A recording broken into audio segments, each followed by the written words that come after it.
আমরা চলে এসেছি এখন ধর্মতলা ভিক্টোরিয়া। দেখো ভিক্টোরিয়া আর ব্রিজের মজা দেখো। গাড়ি চেপে গেছে হাওড়ার ব্রিজে, গঙ্গার উপর দিয়ে হয়ে বেরিয়ে যাচ্ছি। ঠিক আছে, তো ভাই কলকাতা যাবার আমার মেন উদ্দেশ্য হলো কি আমাকে পুলিশে যেমন ধরে। আর এখানে আপনাদেরকে নতুন নতুন আমাদের সাথে কন্টেন্ট শেয়ার করব। তো ভাই দেখো এখন কলকাতা, এটা আমরা ধর্মতলা পার হচ্ছি।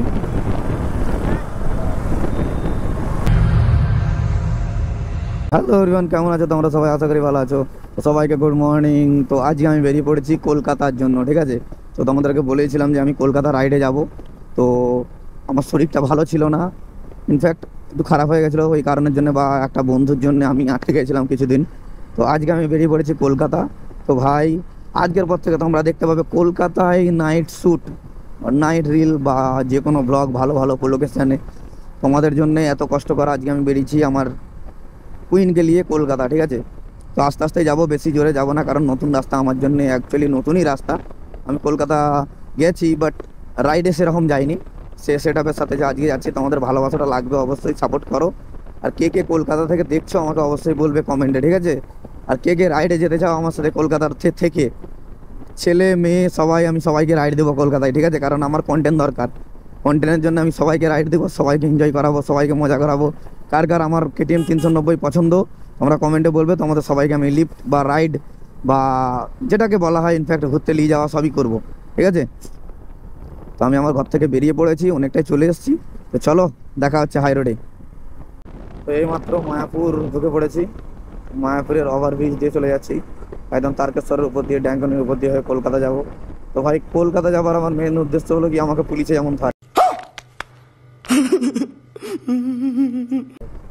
আর এখানে আপনাদেরকে নতুন নতুন আমাদের সাথে কন্টেন্ট শেয়ার করব, কারণ ভাই ঘরে আসতে পারছিলাম না, চাপ ছিল দোকানে, ওই কারণের জন্যই কন্টেন্ট দিতে পারিনি। তো এরপর থেকে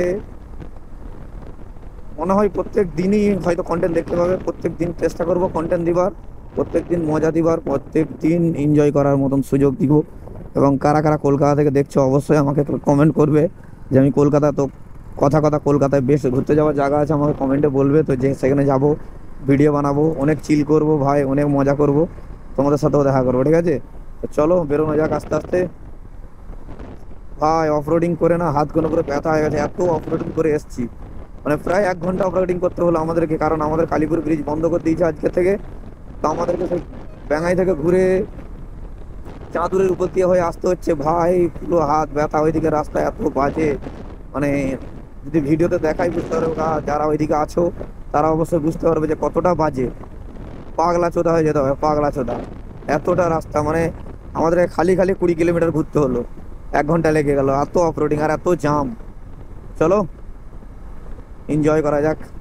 ব্রিজ দেখো, আমরা দিগ্রই ঘাটের ব্রিজ পার হচ্ছি। এটা দিগ্রই নাকি আমি জানি না অ্যাকচুয়ালি, কিন্তু এটা মায়াপুর ছেড়ে আসার পর যে ব্রিজটা পরে, এখানে অনেকবার আমি ভিডিও বানিয়ে গেছি। ভাই এই ব্রিজটা কত চওড়া আর কত সুন্দর দেখো ভাই, ঠান্ডা ঠান্ডা এধারে একদম হালকা রোদ, শীতকালে যখন হাওয়াটা লাগে না গরম গরম, ভাই আলাদা একটা ইন্টারেস্টিং জিনিস।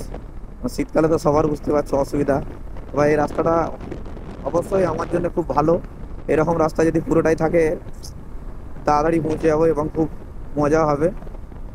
চলো আগে যাওয়া যাক, টিফিন করতে হবে কিছু, মানে সকালে বেরিয়েছি কিছু খাওয়া হয়নি সেরকম। এইটা হলো আমাদের চাপাডাঙ্গা ব্রিজ। তো এইটা দিয়ে গেলে বাঁ দিকে গেলে তারকেশ্বর পাবে, আর সোজা বেরোচ্ছি আমি। এটা দিয়ে আমরা হাইরোড পাবো, ট্যাঙ্কনি হাইরোড। কলকাতা যারা যাবে এটা দিয়ে সোজা যাবে, যারা রাস্তা যাবে না সেটা দেখে ডান দিক, বাঁ দিকে যাওয়া যাবে না, বাঁ দিকে গেলে তারকেশ্বর, সোজাটা হলো আমার ট্যাঙ্কনি হাইরোড। ফাইনালি গাইস আমরা এক জায়গায় হোল্ড করেছিলাম, তো আর আমাদের পৌঁছতে হাওড়া ঢুকতে 28 কিলোমিটার বাকি আছে, 1 ঘন্টা লাগবে। তো এটা আমরা সিয়াখালা পেরিয়ে এসে দাঁড়িয়েছিলাম, হোল্ড করলাম, টিফিন করার পর এই বেরোচ্ছি আবার। রোড তো এইদিকে ভালো, আমাদের এদিকে অফ রোডিং খুব খারাপ রোড।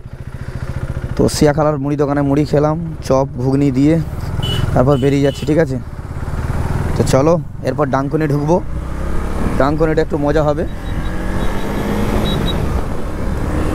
ডাঙ্কনিতে মজা হবে। চলো, তো এইখানে দেখো ক্যামেরাটা অন করলাম, লগরটা দেখো ভাই, ভুটভুটির অবস্থা দেখো মেয়েদের। ভাই এদের এখানে গাড়ি নেই, সব ভুটভুটির পিছনে বসে বিন্দাস যাচ্ছে, হিজাব কুইন এটা একটা অন্যরকম স্টাইলের না, তার জন্য আমি ক্যামেরাটা অন করলাম। দেখো ডানকুনি আর 4 কিলোমিটার, ঠিক আছে। তো ভাই এই যে রোদটাতে হালকা হালকা আবহাওয়াটা আসতে খুব মজা লাগছিল। তারপরে জাম ভাই, অতিরিক্ত জাম। আজকে সোমবার, মানডেতে এত জাম থাকে রাস্তায় বলে জানতাম না। তাহলে আমি নেক্সট টাইম থেকে মানডেতে আসবো না। তো তোমাদেরকে দেখাবো আজকে যে আমি যাব হাওড়া ময়দান, ঠিক আছে। ওপার আমার ময়দানেই দোকান, তো ময়দান শর্টকাট দেখাবো, ঠিক আছে। ডানকুনি থেকে ময়দানের জন্য শর্টকাট রাস্তা কোনটা আমাদের সবার সেই শেয়ার করবো এটা, ঠিক আছে। ময়দান যাবো শর্টকাট রাস্তা ডানকুনির থেকে।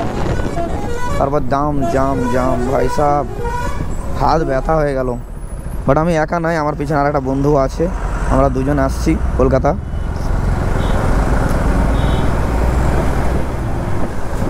শালা অফরোডিং করে করে আজকে মাথা খারাপ হয়ে গেল। এত অফরোডিং করলাম যে বলে বোঝানো, তেল দেখাচ্ছে অনেক কম, অনেক তেল খেয়ে নিয়েছি। তারপরে অতিরিক্ত এই জাম।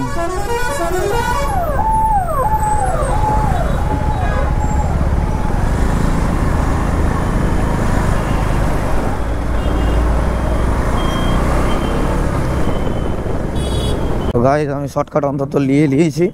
তো তোমাদেরকে বলে দিই, ডানকুনি ঢোকার 3 কিলোমিটার আগে একটা ডান দিকে রাস্তা যাবে, একটা বাঁ দিকে রাস্তা যাবে। তো বাঁ দিকেটা সোজা ডানকুনি ঢুকছে, ডানকুনি নয়, ওইদিকে যাবে না। শর্টকাট নিতে গেলে ময়দানের জন্য আপনার ডান দিকে রাস্তাটা নিয়ে নেবে, ঠিক আছে। নিয়ে সোজা একদম আসবে, একটাই রাস্তায় যে ওভারব্রিজ পেরিয়ে যাচ্ছে উপর দিয়ে, আর আমরা নিচে দিয়ে চলে যাচ্ছি।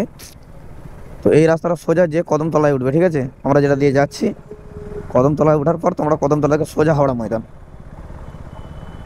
সোজা ধরে দেখো এই রাস্তাটা একদম সোজা।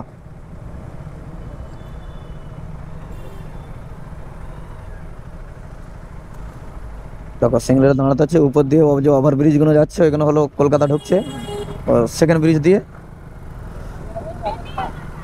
তারপরে জ্যাম দেখো, এত জ্যাম না, মাথা না কাজ করার মতো নেই। এই আমরা হাওড়া ময়দান। তো হাওড়া ময়দানে দেখো এই জিনিসটা দেখো, এটা কি তৈরি হচ্ছে, ওভারব্রিজ, হুগলি সেতু 2য় নম্বর তৈরি হচ্ছে, ঠিক আছে ভাই। জায়গাটা দেখো খালি, এই ব্রিজটা টাইম শেষ হয়ে গেছে বলে এই ব্রিজটা তৈরি হচ্ছে ভাই। এটার উচ্চতা অনেক উঁচু ভাই, আমি জানি না কনফার্ম। তো তার পাশ দিয়ে আমরা বেরিয়ে যাচ্ছি, ঠিক আছে। এটা আমরা যে উঠবো হাওড়াতে, আর এটা হলো মার্টিন ব্রিজ, এটার নাম হলো মার্টিন ব্রিজ, ঠিক আছে। এটার উপর দিয়ে আমার অনেক আসা যাওয়া হয় পার ডে। হ্যাঁ, এবার আমরা মার্টিন ব্রিজ থেকে নেমে যাচ্ছি। হ্যাঁ হ্যাঁ জানে রে, মার্টিন ব্রিজ থেকে নেমে যাচ্ছি। নেমে যেয়ে এই রাস্তাটা একটা আলাদা রকমের রাস্তা, কলকাতার মধ্যে কোনোদিন ভাঙবে না এই রাস্তা, আজকের রাস্তা নয়। তো সামনেই আছে হাওড়ার ব্রিজ, ঠিক আছে। আমরা হাওড়ার ব্রিজে এগিয়ে যাচ্ছি। চলো হাওড়ার ব্রিজের মজা লিয়া যাক ভাই। প্রথমবার আমি আমার ডিউক 390 মাই কুইনকে আমি হাওড়ার ব্রিজে নিয়ে যাচ্ছি। প্রথমবার হাওড়ার ব্রিজে তুলছি, ঠিক আছে, ফার্স্ট টাইম। একটা এক্সপিরিয়েন্স আলাদা। আমার অনেক দিনের শখ ছিল যে আমি হাওড়ার ব্রিজে গাড়িটাকে নিয়ে যাবো, ঠিক আছে। আমার অনেক দিনের শখ। তো ভাই আজকে শখটা পূরণ হচ্ছে আশা করি। ওই দেখো সামনে দেখতে পাওয়া যাচ্ছে হাওড়া ব্রিজ। সিগন্যাল দাঁড়িয়ে, যে হাওড়া ব্রিজ ঢোকার আগে একটা সিগন্যাল পড়ে,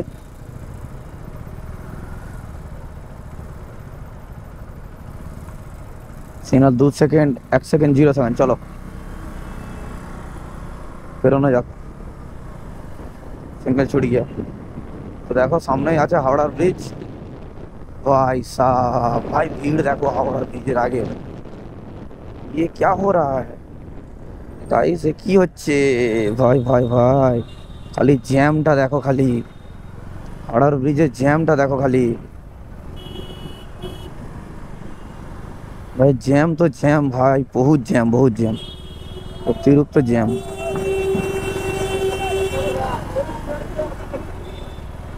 ভাই, অতিরিক্ত জ্যাম। বলে আমি আস্তে আস্তে আমাকে ডান দিকে বাঁ দিকে কাটতে হবে, নাহলে যেতে পারবো না। সামনে আছে হাওড়ার ব্রিজ ভাই, হাওড়ার ব্রিজ। আমার কুইন প্রথমবার চাপবে হাওড়ার ব্রিজে, ঠিক আছে। তার আগে দেখো কত জ্যামকে সামলাতে হচ্ছে আমাকে। আর দেখো ভাই কত সুন্দর লাগছে হাওড়ার ব্রিজ। আমি অ্যাকচুয়ালি প্রথম অনেকবারই এসেছি হাওড়ার ব্রিজে, এমনি কোনো ব্যাপার নয়। তো বাট বাইক নিয়ে প্রথমবার।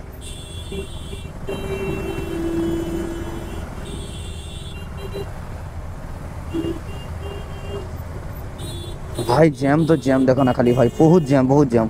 এই হলো হাওড়া ব্রিজ ঢোকার আগে এই জ্যামটা লাগেই, মানে এত জ্যাম যে মাথা হ্যাং হয়ে যাবে ভাই, এতটা জ্যাম। মাথা হ্যাং হয়ে যাওয়ার মতন জ্যাম। মানে কলকাতার বাস বহুতই ডেঞ্জারাস, তার উপরে আবার কলকাতা পুলিশ, ভাই কলকাতা পুলিশ আরও ডেঞ্জারাস। মানে কি আর বলবো, কলকাতার পুলিশ খালি সুযোগ চাই, একটা সুযোগ পেয়ে গেলে ভাই। ও ভাই দেখো যাচ্ছি আমরা একদম ওপার ভাবে, হাওড়ার ব্রিজের পর গাড়িটা ছুটবে। চলো গাইস, হাওড়ার ব্রিজের মজা দেখো, গাড়ি চেপে গেছে হাওড়ার ব্রিজে, গঙ্গার উপর দিয়ে হয়ে বেরিয়ে যাচ্ছে, ঠিক আছে। গো গাইস, গো গো গো। ভাই বহুত জাম হাওড়ার ব্রিজে, ঠিক আছে। ও ভাই দেখো মিডিলে গঙ্গা,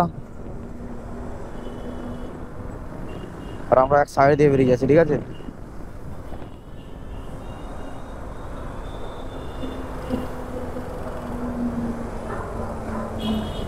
ভাই হাওড়ার ব্রিজ বহুত বড়, হ্যাঁ অ্যাকচুয়ালি।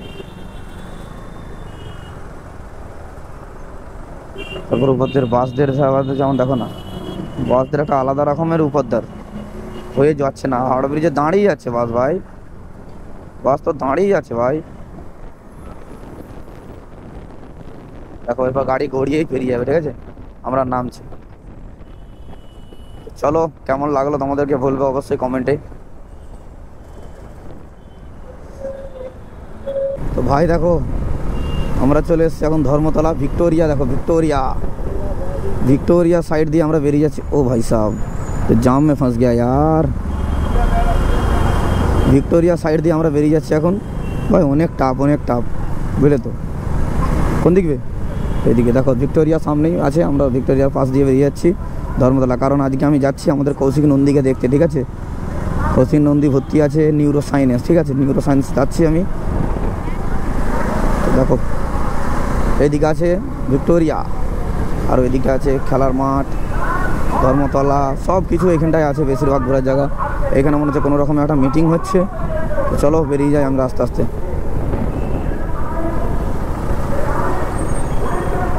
कलकत्ता में गाड़ी दौड़ाने का मजा ही अलग है भाई। देखতে পাচ্ছ কলকাতার হাই রোডে গাড়ি চালাচ্ছি ভাই, ভাই আলাদা একটা এক্সপিরিয়েন্স, ঠিক আছে ভাই। এত ভালো লাগছে, নতুন নতুন কন্টেন্ট দিব তোমাদের জন্য সবাইকে একদম ভাই, সত্যি রিয়েলি অনেকটাই নিজেকে ভালো লাগছে।